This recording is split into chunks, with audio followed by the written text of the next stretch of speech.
Here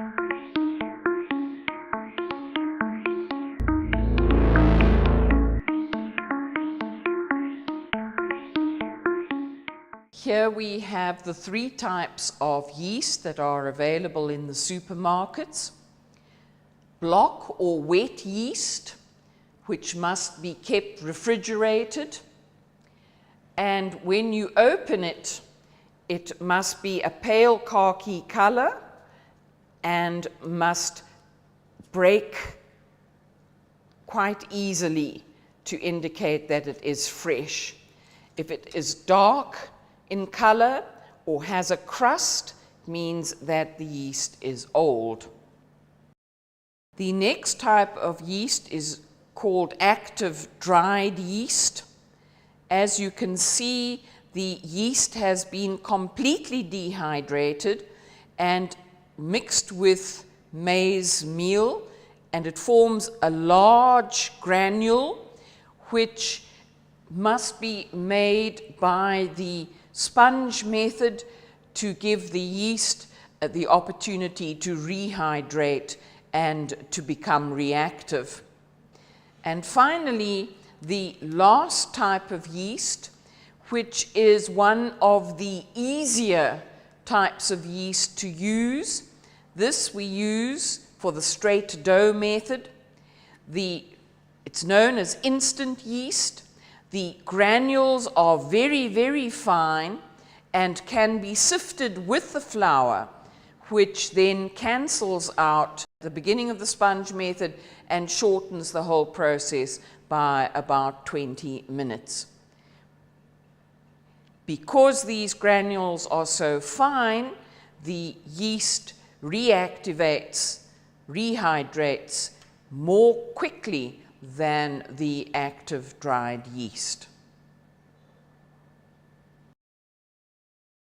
Today I'm going to demonstrate the use of various types of yeast for the making of yeast bread and bread rolls for use in the domestic situation, also when catering.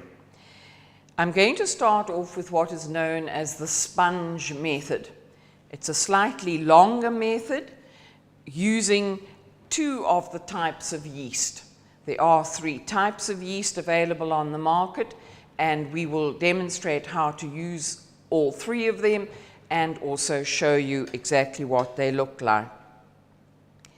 In this bowl, I have half a cake of wet or cake yeast.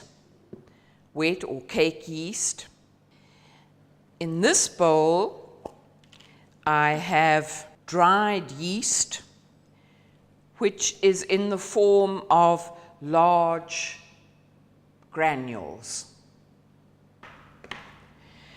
To each one of these, I am going to add 200 milliliters of lukewarm milk.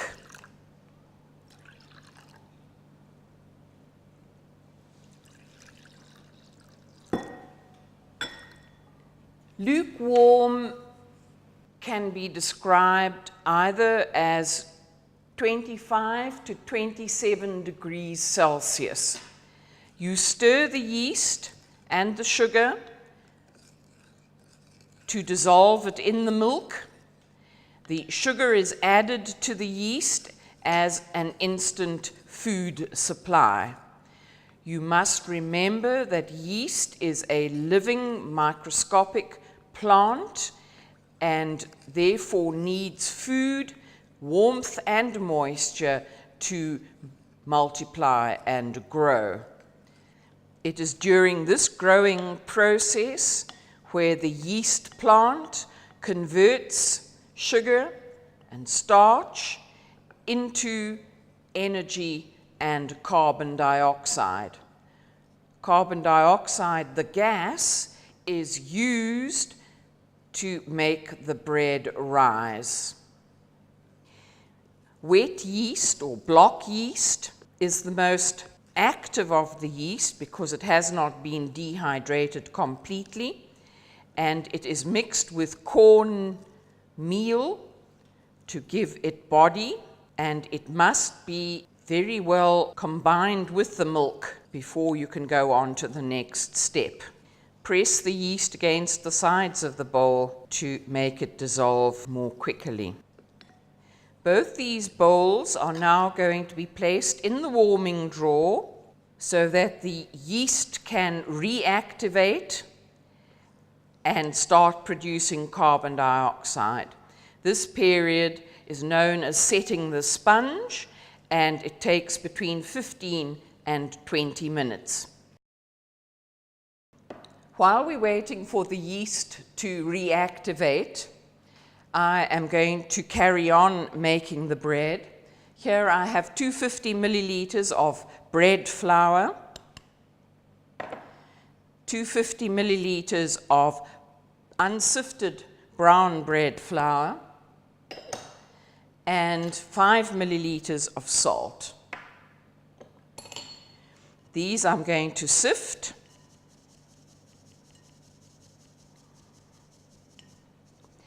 And as you will notice, the bran from the unsifted brown bread flour remains in the sifter, but because it is so important for our good health, we then pour it back into the dish. We do not throw it out. Here I have 40 grams of margarine, which I'm going to rub into the flour. The amounts of fat added to bread can vary. The more fat that is added, the longer the bread will stay fresh. Lift your hands up high so that you aerate the flour while rubbing in the margarine. This method that I'm going to show you now is known as the straight dough method. It is 15 or 20 minutes shorter than the method that I have just shown you. So the bread is slightly quicker to make. Here I have 500 milliliters of bread flour and my 5 milliliters of salt and 5 milliliters of instant yeast. This yeast is very, very fine, is sifted in with the dry ingredients, and because the particles are so small, it is very much more reactive. Right, there, it's all sifted in now. I'm going to add my margarine, which I will rub in.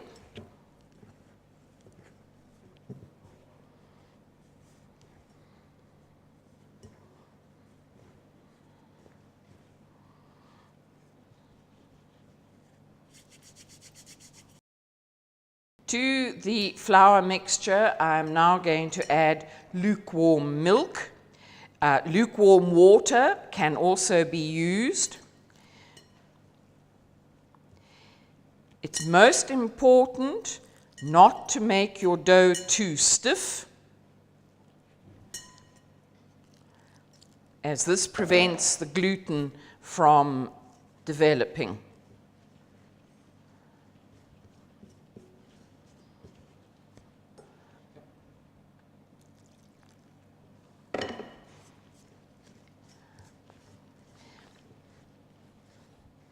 Add the milk little by little.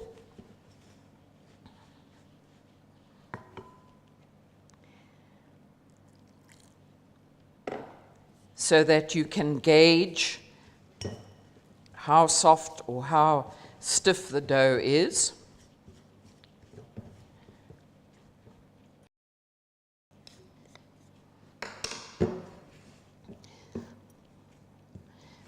And slowly start kneading the dough. You can see that the dough is slightly sticky. It's sticking to my hands. So I'm going to add a little bit more flour to it.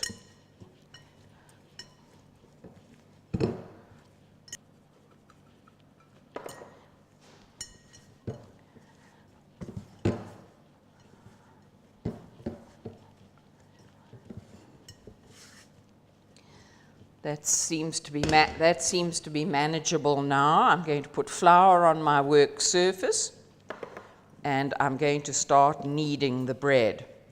And the correct way to knead is to pick it up, pull it out slightly, and fold it over. Pull it out and fold it over. Pull it out and fold it over. Out and over, out and over.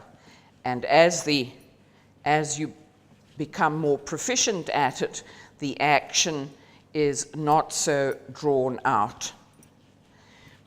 The bread must be kneaded for about 8 minutes.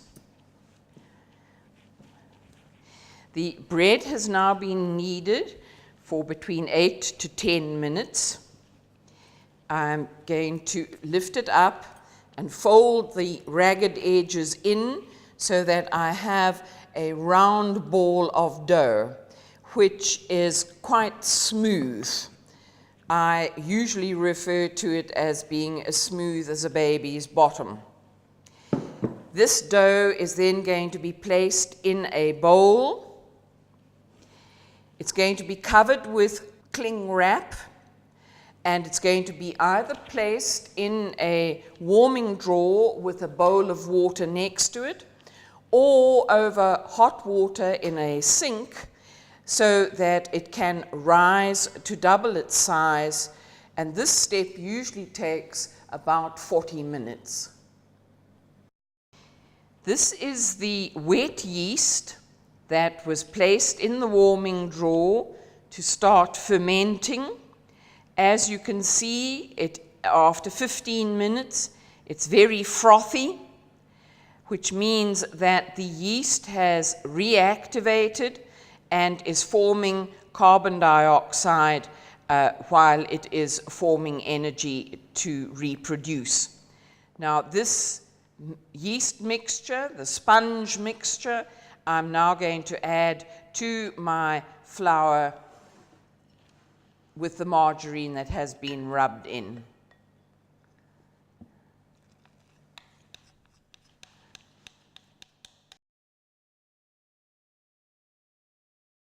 The frothiness of the yeast is very apparent. Mix it well.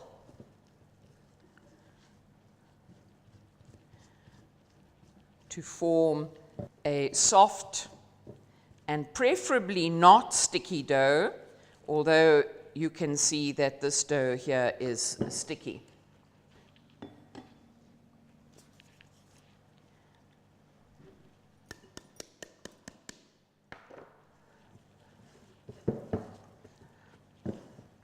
Once again, I am going to add some more flour to this bread dough, and I'm going to knead it for the 8 to 10 minute period. When you knead your bread, you can either do it with the tips of your fingers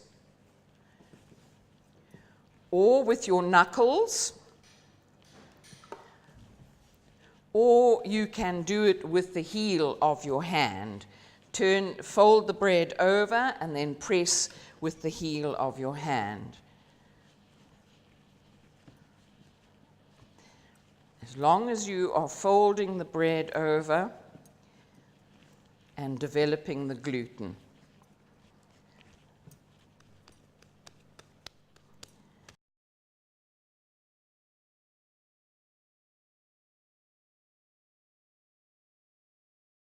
Here I have a dough ball, which is made from bread flour, which contains, on average, 14% gluten. We have taken the bread flour, turned it into a dough with water.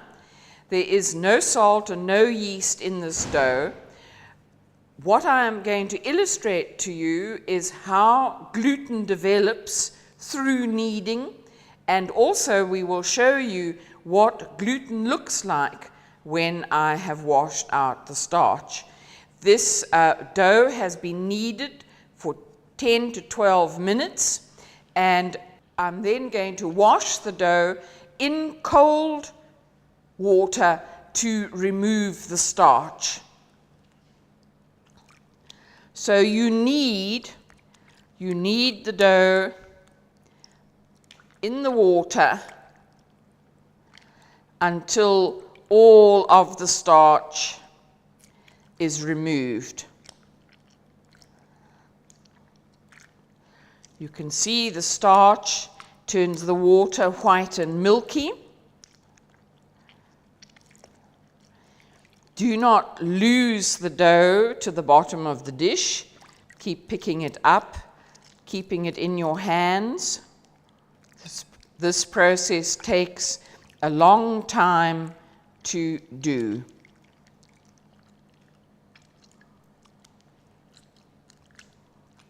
Use clean water once the first bowl of water is very milky.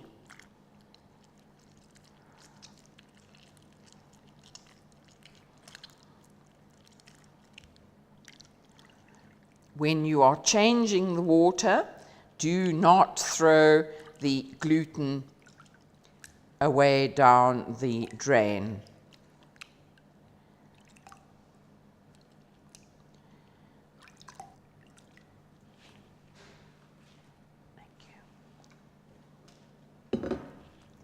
Here I'm starting with a bowl of clean water, and as you can see, there is still a large quantity of starch in the dough.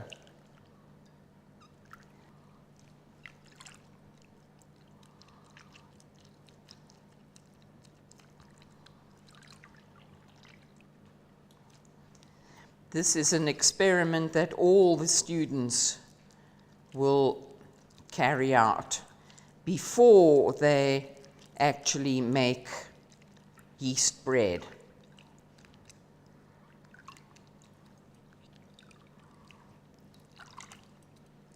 Right. I've removed enough starch .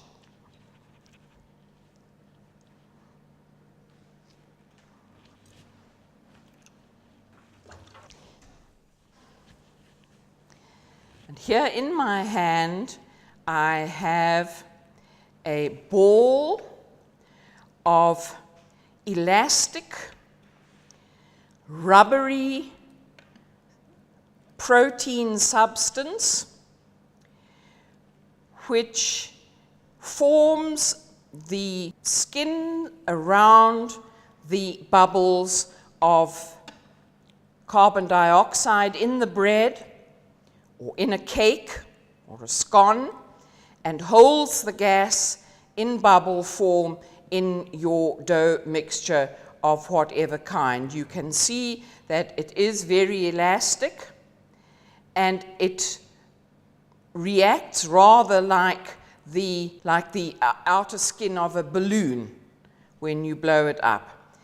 This is gluten, an elastic three-dimensional matrix formed by two proteins found in wheat flour.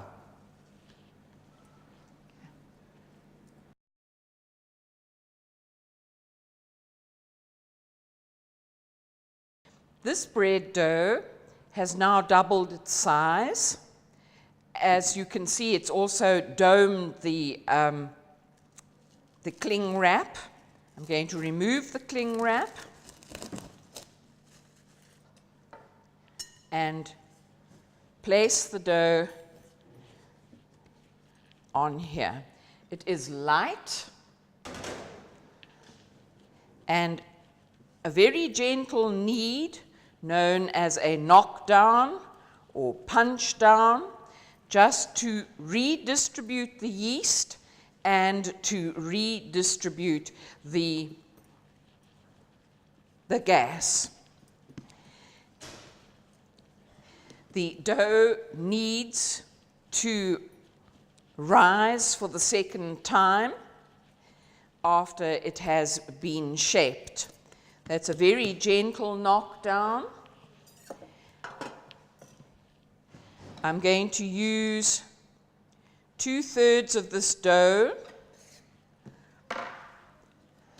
which I'm going to shape into a sausage form.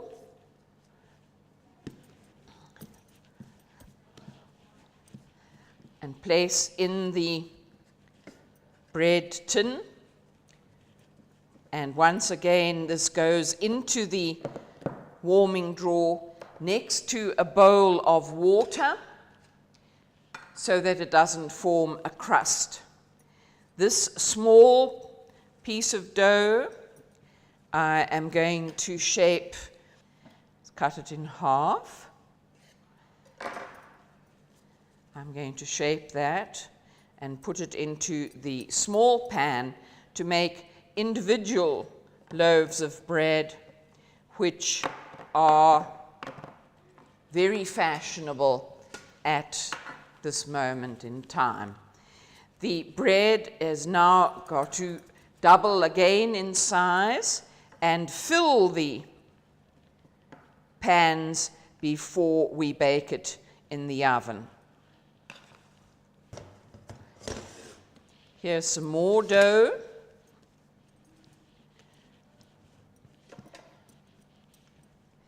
Which I'm going to divide into sections and make into bread rolls.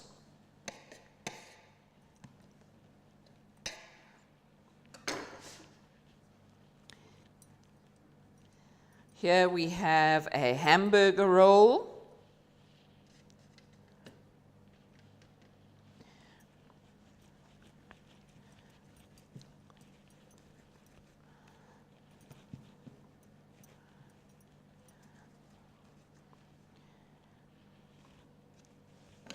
A hot dog roll.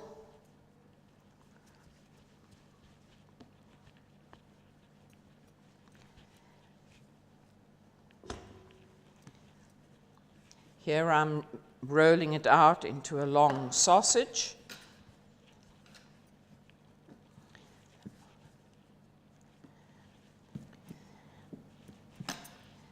And I'm going to tie it in a knot. The shapes of the bread rolls are many, so you can play around with the shapes for as long as you like. The bread dough doesn't like to be stretched because of the development of the gluten.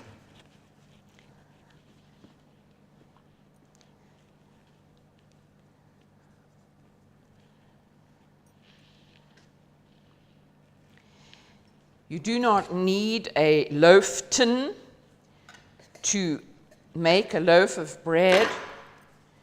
You can make an oval loaf on a baking tray.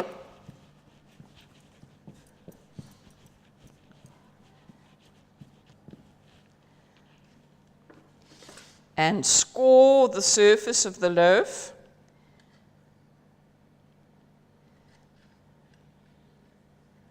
just to give it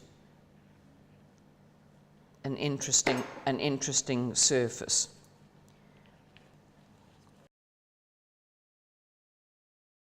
Here I have 3 long strips of bread dough, which I have stuck together at the one end using a little bit of milk. I'm going to plait it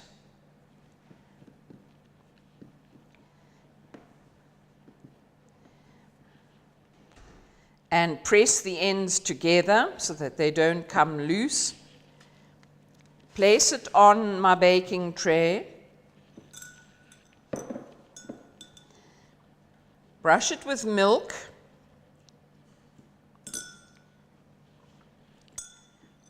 And decorate it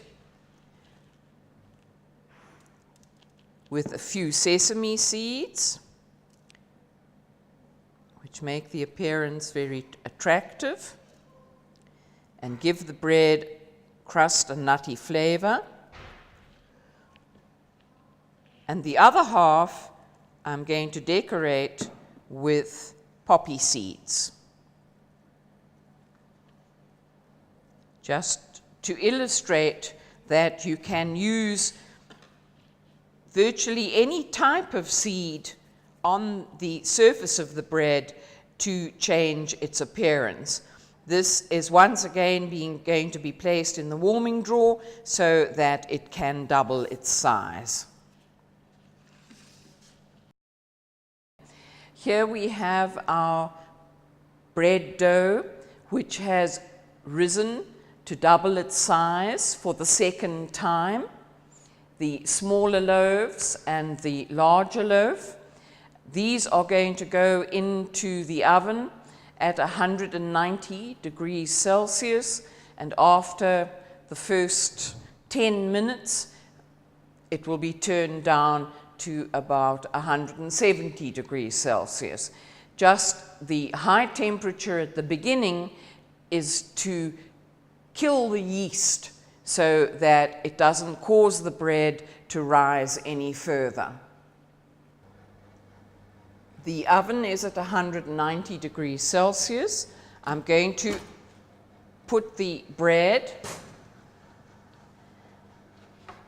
and the small loaves of bread into the oven on the middle shelf, for 45 minutes for the large loaf of bread.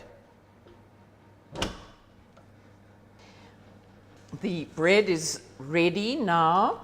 Turn your oven off, open the door, and remove the loaves of bread.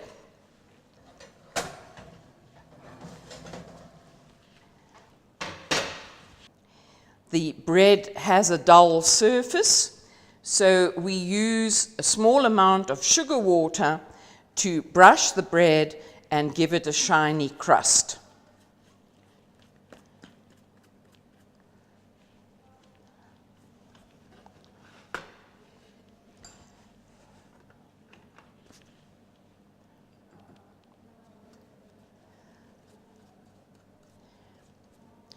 This must be done immediately the bread comes out of the oven so that the water can evaporate and it leaves the sugar on the top to make it shiny.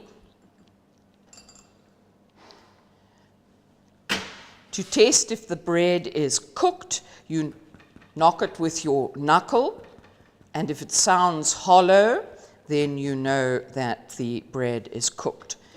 And you leave it to cool on the cake cooler, lying on its side.